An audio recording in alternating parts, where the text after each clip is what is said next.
back, and I do welcome back Brian Reisinger. He's the author of Land Rich, Cash Poor, My Family's Hope and Untold Story, History of the Disappearing American Farmer. This is a fascinating read, and so often you hear about big ag, you hear about agriculture, you hear about the American farmer, the small farmer. Well, I have to tell you, folks, all your food did not come from Safeway or Albertsons. He grew up on a family farm there in Wisconsin. He lives to tell the hidden stories of the rural American farmer. He's a columnist and consultant. He's been published by USA Today, Newsweek, The Hill, and others, and has won several awards for his writing. He does have a website, brian-reisinger.com, and there's the picture of the landing page. Hey, Brian, good to see you again, friend. How are you? Hey, I'm good, Perry. It's great to be with you. Thanks for having me. Thanks for what you're doing and the attention you're doing to all of this. Boy, so much to talk about. Just give us an update on your passion of the small farmer. What's going on? I really appreciate that. You know, we're at a crucial turning point, and I'm so grateful that you're out there shedding light on these issues. As you know, we've lost 45,000 farms per year on average for the past century. And where we're at now is a really critical turning point, because if we continue to lose farms at that same pace, we will lose most of the remaining farms in this country by the time my little girl's 40. I'm 40 years old now. She's a little baby. And by the time she's my age, we'll have lost most of the rest of our farms. So raising our voices about this issue, talking about how it affects the price of our food, the health of our food, and really issues like our national security and beyond could not be more crucial. So I'm really thinking about that and how we can get the word out in a way that inspires people to do something about it. Okay. All right, you've been tracking the so-called Streamlining Conservation Practice Standards Act. Boy, that's a mouthful. Yeah. What is that?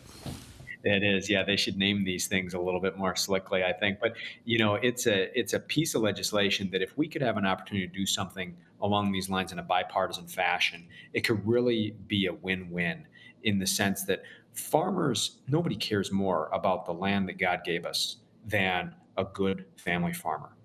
And they have many conservation practices that they could do, but the issue that they're facing is that people who care about our environment, a lot of the environmental left, are often attacking them with regulations and other things that hurt them more than they help. And so this is a situation where we could harness that ability of the small family farmer to help conserve our natural resources, improve our environment, and we could reduce costs and make it easier for them to do business, which they are small businesses, and they have to have the ability to do these things without it breaking the bank. And so it's really an opportunity for us to move forward both our economic and food interests as well as our environmental interests if we'll just trust our family farmer working the land that God gave them. How's that going? I mean, you know, it would seem to me that those closest to the land ought to be the ones we ought to be listening to instead of some big piece of machinery. Absolutely right. You couldn't be more right about that. And, you know, right now it's tough. I'll be honest. We've had years and years of government from decades past, both sides of the aisle, piling regulations on top of the farmer one after the other. One of the more incredible ones is one they call the waters of the U.S. And that's one where they want to take a cow pond or a creek running out back of the barn, and they want to call that a navigable water, even though you couldn't row a canoe through it if you had to. And that's a real challenge when you start to regulate. And here's the thing. They're trying to regulate big agriculture, so-called, and then bigger farms. But what happens is all those regulations, they cost money, and you need lobbyists and accountants and lawyers to navigate them. It's the big guys who have the ability to do that. The small farms that, you know, even folks not only on the right but also on the left say they want to help sometimes. The reality is that those are the folks that pay the biggest cost when we've got government piling on like that. So why is it that the average farmer can own all the minerals on their land except water? Well, that's a really good question. You know, they say that whiskey's for drinking and water's for fighting over, you know, and I try to be careful about both, to be honest with you. And I think that the reality is we have to find a way to balance the water that's there for everyone to use, depending on where it's flowing to, and the rights of property owners. I think there's a way to do that. I think that we can, if we had more trust in our local family farm, I think there would be a way to make sure that everybody can benefit from a clean, abundant supply of water. But it seems to be a hard thing for us to get right in this country. So, how are commodities doing today? Well, things are bouncing around. Things are changing very quickly. I know you've been watching very closely the tariff issue and the opportunity, if the negotiations land well, for that to help our family farmers and our American worker. And things are really jumping around as we figure out what's going on because things are changing quickly. I think that we're in a position where there is both peril and opportunity. The opportunity comes from the fact that farmers have been getting hurt by unfair trade for a very long time, and they know that. And so, drawing a hard line and getting tough, that's an argument for that. And the farmers see that. The flip side of it is that agriculture groups and farmers will say, well, we can't let those negotiations spin out of control because retaliation from foreign adversaries can impact American sales, and that could be harmful. So we're kind of bouncing around as we try to figure this out. But here's the thing: they've announced the beginnings of a deal with the UK. They've got talks that have been progressing with China. And the reality is that we need to seize this moment. Whatever anybody thinks of the politics, we have to seize this moment to try to get a better deal for family farms. And so I think that the commodity prices can hopefully go back up once we get some good trade deals in place that can reflect American values and the trust that we need to have for the family farmer to be able to meet that competitive need globally. Is there people like you out there, Brian, that are helping the family farmer to get their product to an American market where they primarily have been relying on a foreign market, and now they've been cut off because of the tariffs? Yeah, that's really the key issue is can we grow that domestic market while we continue to navigate what's going on internationally? The reality is that in this country, we're actually importing far more food than we're exporting. We're doing that at the same time that we're wiping out farms to the point of our discussion here. I talk about in my book all of the different types of family farms that have been wiped out. And so we're wiping out our domestic food supply while depending more and more on foreign countries. We've got that backwards. And so if we can get more domestic demand going here, we can right size this and have a world where, first of all, the American farmer is growing food first and foremost for the American public. And then they sell any excess that they have abroad. And what that can do is it can allow the American farmer to have greater domestic demand. And, that's really the way that it should be. And we are moving in that direction. There's a little bit of cause for hope. I mean, people care more than ever about where their food comes from. And so in that world, if we can get more consumers to take a half step toward our family farmers, that can create new entrepreneur opportunity for our farms.